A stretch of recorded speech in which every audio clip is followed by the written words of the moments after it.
ભાવનગર મહાનગરપાલિકા કચેરી ખાતે આડેધડ પાર્ક કરાયેલા વાહનોને તંત્રએ લોક મારી સ્થળ પર દંડની વસૂલાત કરી હતી.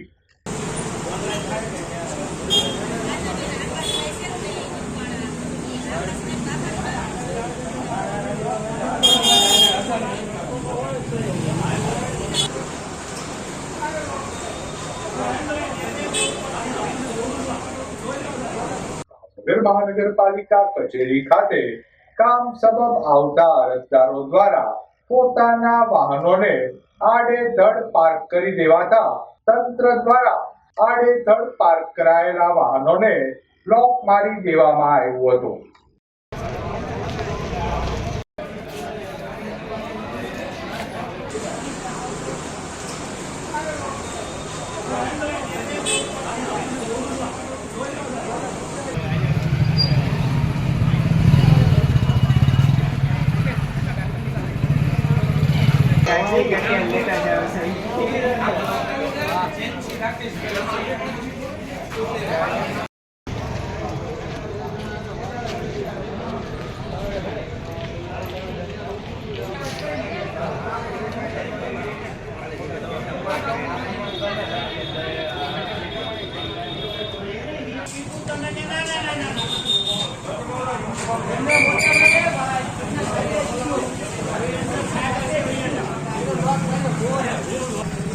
આડેધડ પાર્ક કરાયેલ વાહન ચાલકો પાસેથી તંત્ર દ્વારા સ્થળ પર દંડની વસૂલાત કરાઈ હતી.